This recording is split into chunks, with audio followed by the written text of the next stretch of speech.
every successful business on the internet or off the internet have one major thing in common. They have a very, very clear understanding of the target audience. They know exactly who they want to target, where they are, where they live, and they probably even know us better than we do ourselves. Think about Nike, think about brands like Apple, think about brands like Coca-Cola, think about brands like Google and the likes, right? All these brands have a very clear understanding of who they are marketing to, and it helps them serve the market better, which is you or me. So whether you're a small business owner, entrepreneur, startup founder, startup marketer, whatever it might be, having a very, very clear understanding of who you're targeting is the bedrock of success. And not just about success in terms of marketing, but also success in terms of your overall business. But the thing is, many small business owners, entrepreneurs, startup founders, and likes find it difficult to create a bad persona. And some of us even complaining that it's time for gymming. And to make things worse, even when we decide to go ahead and do it, most of us don't actually do it well and do our proper homework. And so in this video, I'm going to be going about the what, the why, and the how of creating a bad persona and performing your target audience research.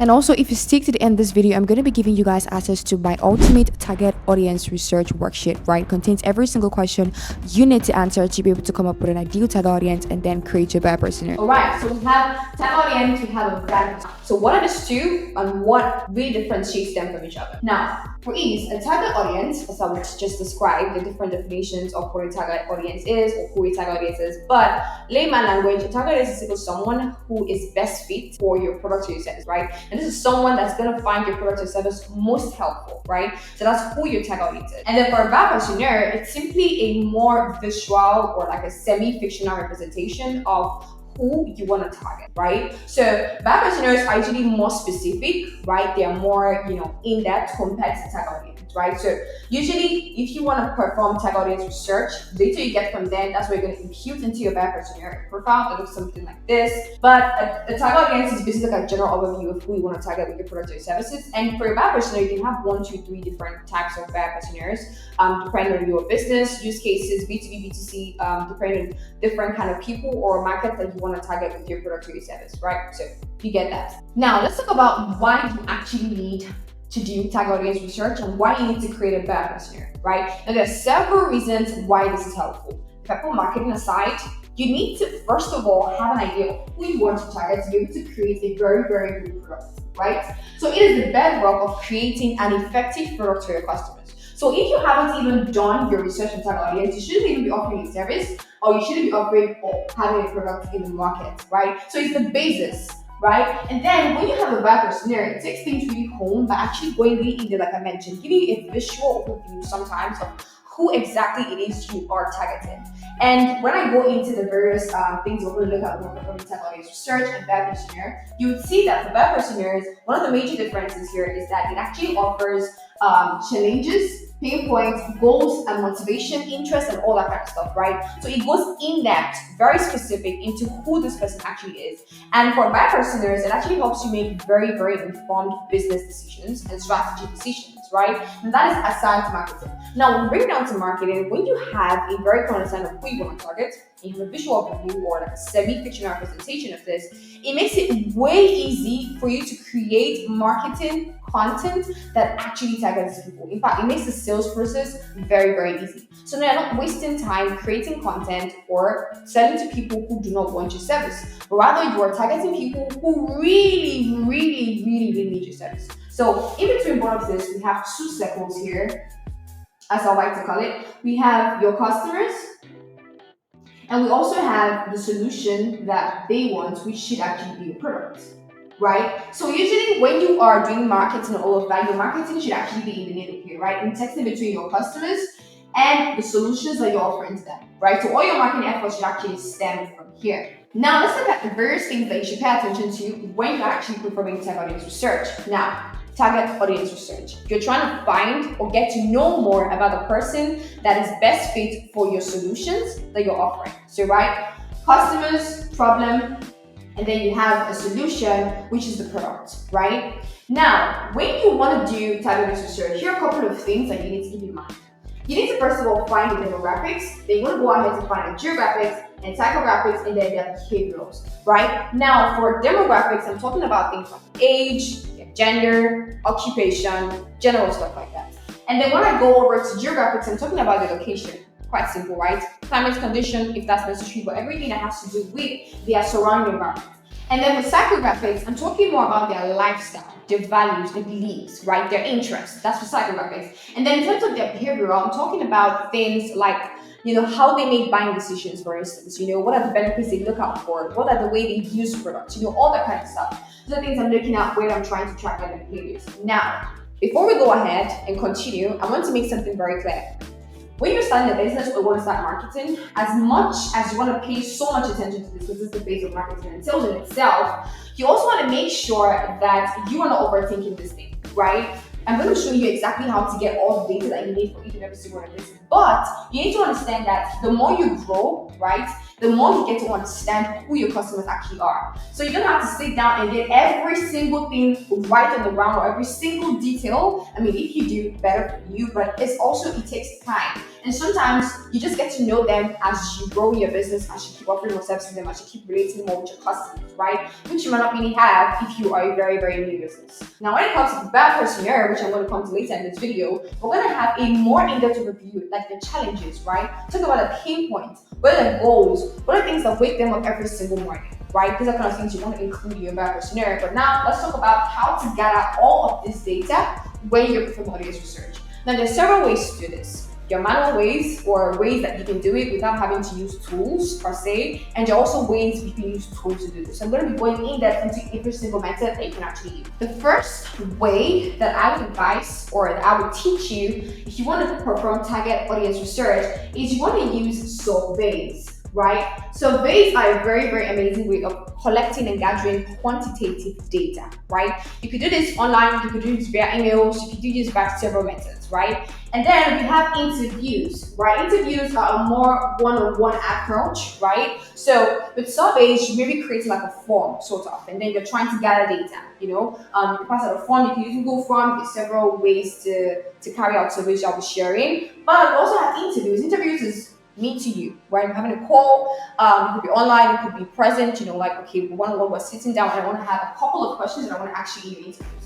Another way to do this could be choosing focus groups, right? So focus groups are basically a group of individuals that are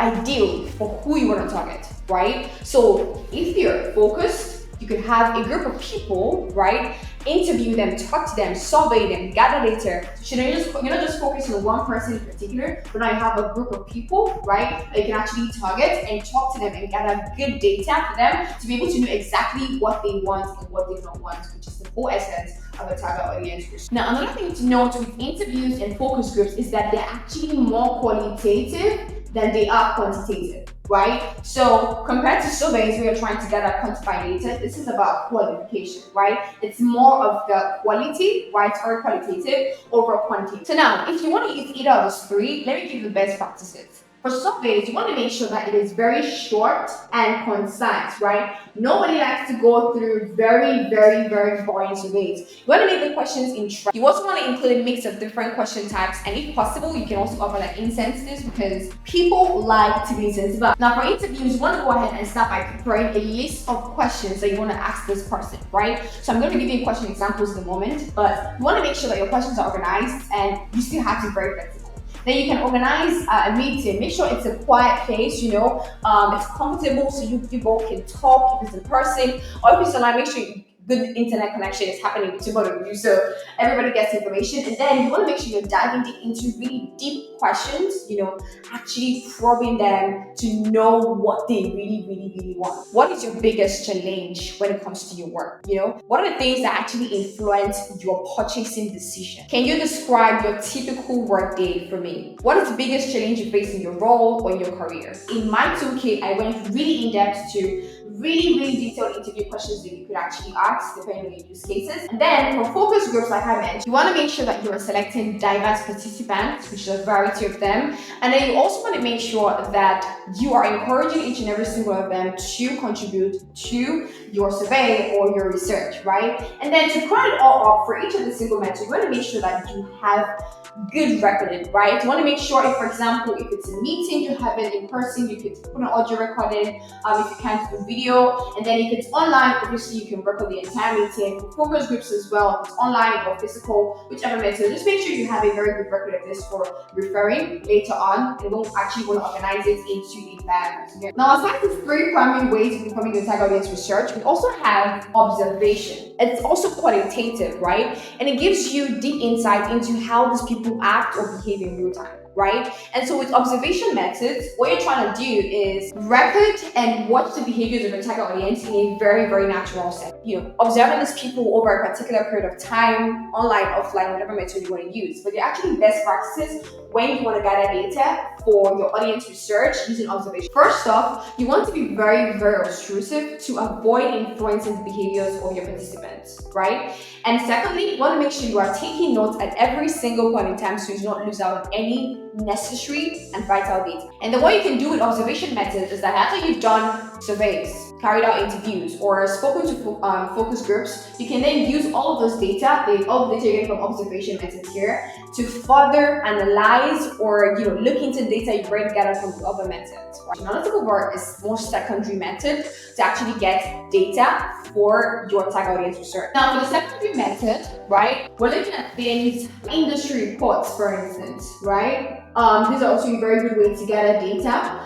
We're looking at competitor analysis, and then we're also looking at social media, right? Some people call this social media listening, whatever, right? So now for industry reports, this is where you're trying to look at the best reports in the industry as pertains to your target audience.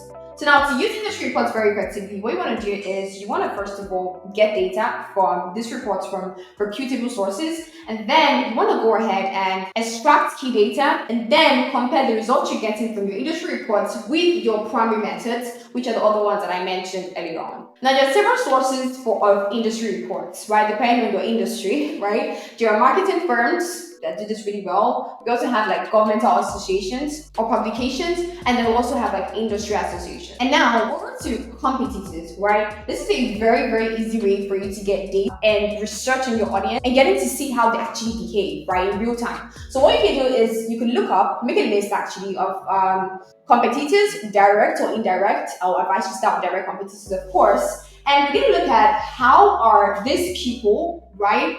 What kind of content do they create, right? How are your target audience actually relating or responding to the kind of content or marketing that they actually have at the moment, right? So this will help you to see things like customer reviews, see things like, how your customers actually speak, their lingua, all that kind of stuff. In real, competitor A does this, but how can I do it better? Right? Competitor A creates content on this and this and this, but how can I go ahead and create better content? Or even if for your product development, how can I go ahead and create better products? So you're trying to analyze the weakness and the strength of your competition and figure out where you can also come in based on your strength and your weakness. Now, there are several tools for competitor analysis. You could use SEMrush, you could use Ahrefs, you could use Presumo, and the likes. And just like I mentioned about, using, going to your competitors, marketing, your content, social media, all that kind of stuff. Social media listing is also another way, right? So if, for example, you own a fashion business, for instance, fashion businesses like Fashion Week, right? Look at the kind of content they create. Look at the way or the types of people that actually follow them. Literally go on social media and Instagram, go to the Fashion Week video, and then look at the kind of people that are commenting, right? Open the comment section, go into those individual accounts and see, okay, these are the kind of people that are actually following Fashion Week. So if I want to build a business that's like Fashion Week or targeting the same audience as Fashion Week is, it gives you an idea of like who these people are. Go look at their posts, look at the things that they talk about the most, getting to know things that complain about, So even when you're using online forums as well, the same thing applies. You're trying to look at the problems you're having, the questions you're always having, the things you're complaining about, right? So then you can direct your marketing or your product development to fit just that and even more. Now, for social media listening, you can literally use on every platform, right? But usually people advise for online forums, for instance, Reddit, you have Quora, you have Facebook groups, you have LinkedIn groups as well, you have Twitter, all that kind of stuff, Twitter groups and all that. So it's a very nice way, a very, very effective way actually to be able to see the social behaviors of your target audience. All right, so now we have a basic understanding of what and how to do your target audience research. Now let's go into more specific tools that we can actually use to carry out this process much easier, right? Now, whenever people think about tag audience research, there are a couple of tools that usually come to mind. For example, we have Google Analytics. But Google Analytics usually is very good when you already have an existing audience, right? So let's say you already have some type of traffic going to your website. Using tools like Google Analytics it's very good for you. But other ways you could do this is by, you could just have social media handles, for instance. You could do social media insights, right? Now, apart from social media insights, you could also use survey tools, right? I'm going to be giving a list of them in a moment. Apart from survey tools, you can also use customer feedback tools. So let's look at each of them individually, what they really entail, and how to approach each of them. Now, for Google Analytics is a tool that actually helps you analyze your website traffic and also helps you to understand user behavior, right? So basically, from website traffic, they can get insight into the person's interest, the person's browsing or web behavior, for instance, and the likes, right? So Google Analytics is a very, very good option if that's what you're looking for. And now for social media insights, most social media tools, I don't think there's any social media tool at the moment that doesn't have popular social media tools that do not have built-in analytics. They have like all this analytical dashboards that you can use to see things like demographics, yes, to see things like the impression of your post, the reach of your post, all that kind of stuff. So this will actually help you to see real time when you create what your audience is actually interested in. And the moment you can figure out what their major interests are, you can begin to market, create your product, and also create contents that are around your major interest. And now let's look at survey tools, right? Now remember earlier, survey was one of the first mentioned I mentioned for you to perform tag audience search.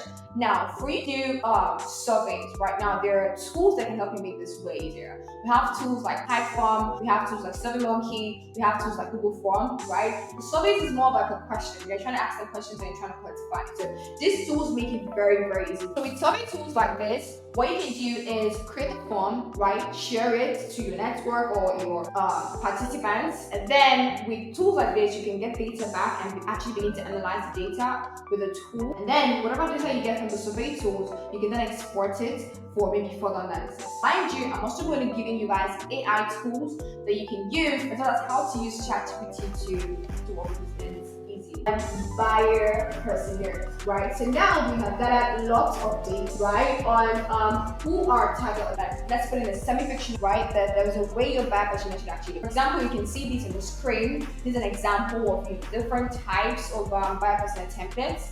Or usually it should contain the name, right? So based on your research, you want to attribute a name to this particular person, right? And then you want to give it a profile picture, right? So you want to go into things I mentioned earlier, like their pain points, right? You want to look at their challenges. You want to look at things that actually wake them up every single morning. What are your major issues in life? So by the time you have your data, you should have something that once again looks like this. It could be that they are always struggling to stay updated with latest marketing trends and technologies in the market space. And their frustrations could be something like they are so frustrated that the tools that they're using right now is not giving them efficient marketing analytics or efficient marketing. And then coming over to your goals and your motivation, you want to then break it down into things like your professional goals, right? Apart from your professional goals, you want to look at your personal goals, right? For example, your personal goal could be to become a CTO in a major big tech company in the next 5 years, right? The personal goal could be to travel to 5 countries or travel around the world and work from their system or their lab. And some of the things that could motivate them could be things like maybe financial stability and maybe personal fulfillment or professional recognitions, right? These are some of the things that could motivate people to wake up every single morning. So once you have all of this data in one place, you have a very, very good looking and actually very, very detailed there. Apart from that, you also have tools like a Sensor Persona Creator. This is basically a tool that helps you to create, edit, and share this persona among your team members and the marketing team or whatever it might be, right? And another one we have is HubSpot Buyer Persona. So basically it helps you create a visual representation of all the data that you have gathered so far. The tool is called Make My Persona, right? It's by HubSpot, of course. One thing I like about this tool particularly is that it guides you through the process and it gives you really structured formats that you can use and also a very wonderful visual representation, something that looks like this. of your buyer persona. So you definitely want to check these 3 tools out. So now we have a basic understanding or even in-depth, right, on how to actually go from target audience down to creating a buyer persona and how a buyer persona right now, and tools and frameworks that we can actually use with this. But now, to make this process way easy, you can actually use AI. Now, social makers go in depth to do more of like social media analytics, audience insight, and then once they get this data, they can then use it to help you create a buyer. Now let's talk about how to actually specifically use ChatGPT for your buyer persona. So now for ChatGPT, there's several ways you could or several applications of ChatGPT for creating a buyer persona. And the first of them is you can actually use it to generate ideas and use it to simulate interview, and you can use it to synthesize, and then you can actually use it to further refine your already existing person. So let's head over to my computer and let me show you how to use ChatGPT for this.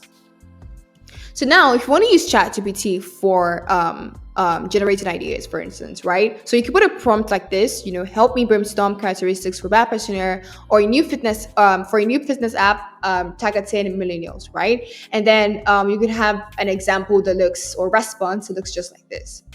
So what you can do with this is you can use it as your first draft. You go in, be more specific through your surveys, interviews, all of that, your other data sources, and further make it comprehensive.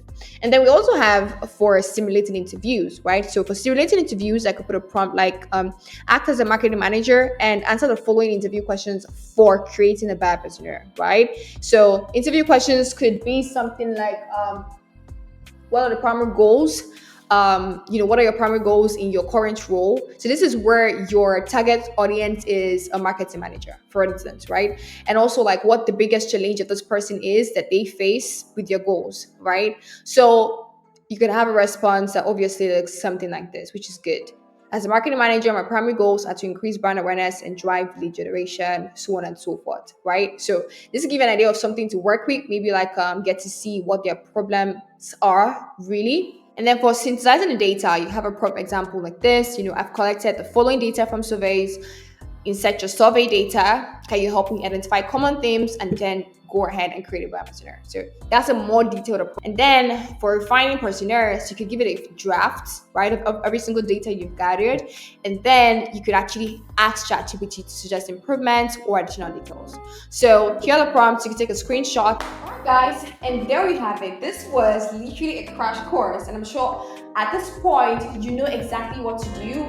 You can never even plan whenever you are asked to tag audience research or whenever you're asked to create a buyer persona for your business. I mentioned a whole lot of things. I mentioned some AI tools. So if you guys want to go in depth into how to use these AI tools specifically for tag audience research, or you guys have other topics that you want me to target in terms of marketing, content marketing, the comment section is opened. Drop your questions. And yeah, that brings me to the end of this video. Don't forget, if you want to have a toolkit that covers every single thing I spoke about in this video, it goes really in depth, giving really good and in-depth examples in real time, step by step. Definitely want to check out the ultimate tag audience research toolkit I have down in the description box below. First link, go check it out. I'm your girl, Sarah Alba. Thanks for watching.